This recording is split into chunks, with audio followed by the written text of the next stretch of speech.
leaders to face the kind of threat that is coming from the White House.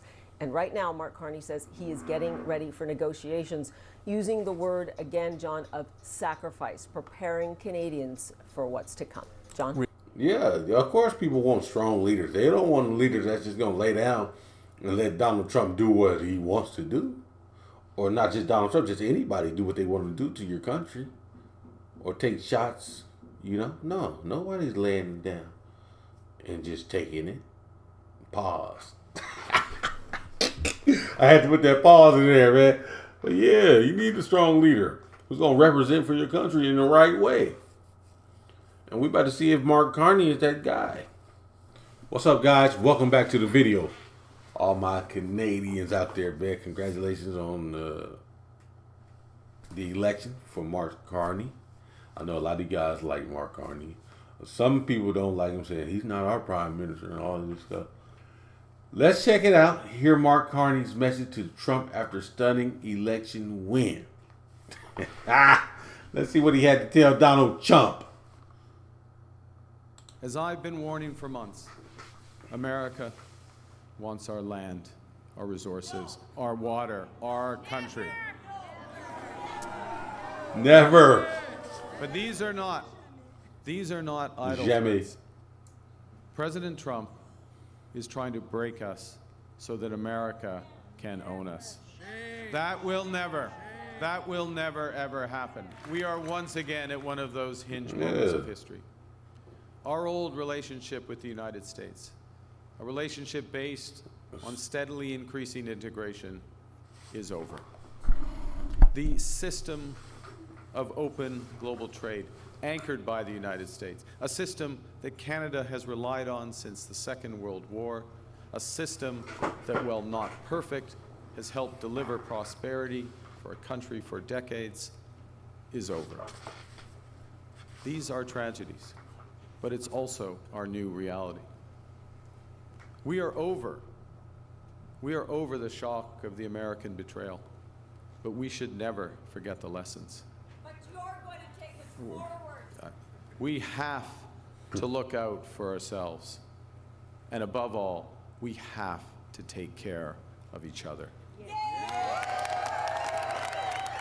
And my message to every Canadian is this: no matter where you live, no matter what language you speak, no matter how you voted, I will always do my best to represent everyone who calls Canada home. Breaking overnight this stunning political That's right. To and at Man, hell no. Hold on, man. He said something that's key. No matter how you voted, no matter which part of Canada you're from, to all Canadians, I'm going to try my best to represent us all in the right way. Boy, let me hear that again, Mark. I like that. Care of each other. And my message to every Canadian is this: no matter where you live, no matter what language you speak, no matter how you voted, I will always do my best to represent everyone who calls Canada home. Breaking overnight this stunning political comeback thanks to and at the expense of President Trump. Canada's Liberal Party, led by Prime Minister Mark Carney, declared victory overnight despite being really left for dead several months ago. But then Donald Trump took office, targeted Canada with tariffs, and threatened to annex it as the 51st state. It's crazy. America wants our land, our resources, our water, our country. Never. But these are not idle threats. President Trump is trying to break us so that America can own us. That will never ever happen. That was the main campaign issue, and this is what Donald Trump has said about Canada over the last several months. And we can't let them take advantage of the U.S. What I'd like to see, Canada become our 51st state. Canada only works as a state. It doesn't. We don't need anything they have. If you look at a map, they drew an artificial line right through it between Canada and the U.S. If we make it in the United States, we don't need it to be made in Canada. We'll have the jobs. That's why Canada should be our 51st state. So when I say they should be a state, I mean that. I really mean that. Because we can't be expected to carry a country. I do like the "O Canada," right? It's a beautiful thing. I think we're going to have to keep it for the 51st state. I call him Governor Trudeau. Oh, Right. How decisive was President Trump in the Canadian election? Our friend Jonathan Martin at Politico heard from Republican Congressman Don Bacon overnight. Yes, Republican Congressman. Bacon told me the Liberals in Canada were losing Listen to big him until talk. our He's president crazy, kept bro. mocking Canadians, our neighbors and close friends.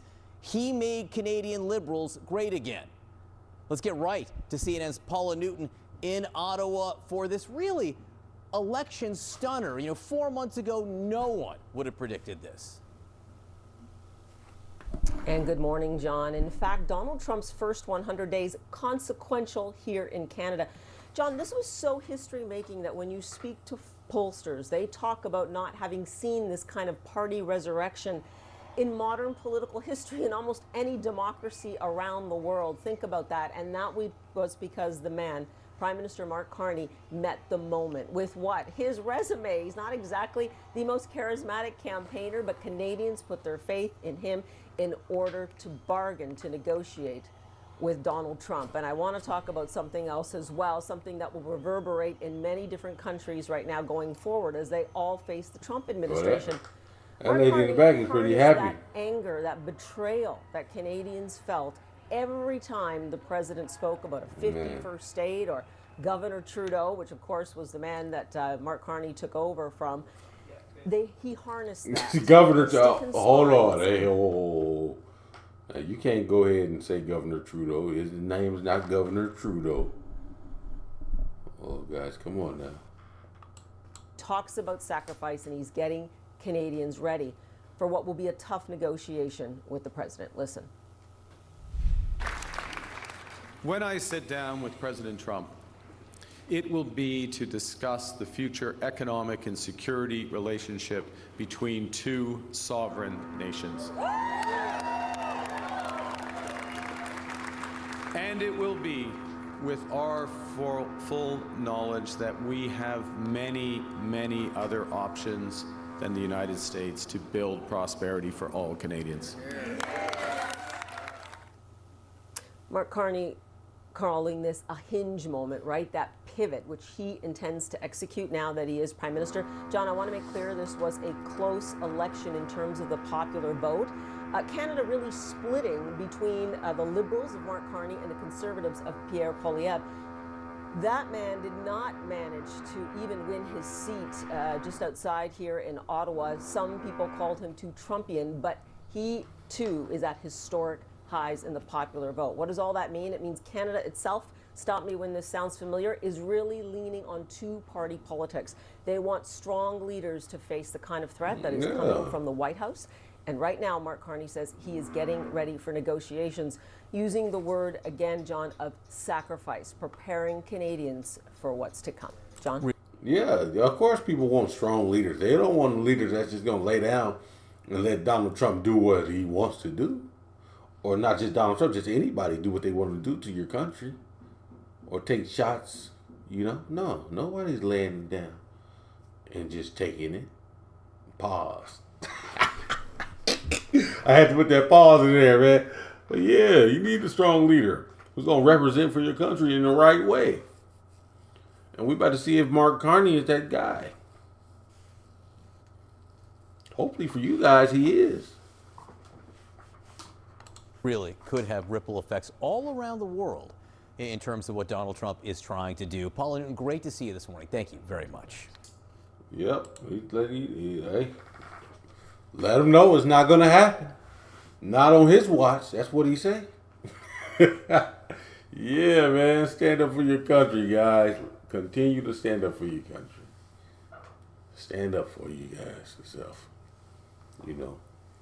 I'm not in the stand up for my country type of mood. I'm going to stand up for the American people because we do not represent and believe in the same thing as Donald Trump. That's facts. With all the pushback from everybody, he's like, what is it, 67 disapproval rate, in which it was up higher, but now it's at 67%. No, it was down lower. His approval rate was up higher, and his disapproval rate was down lower. But now the table has turned, so he's like 67% disapproval and 33% approval.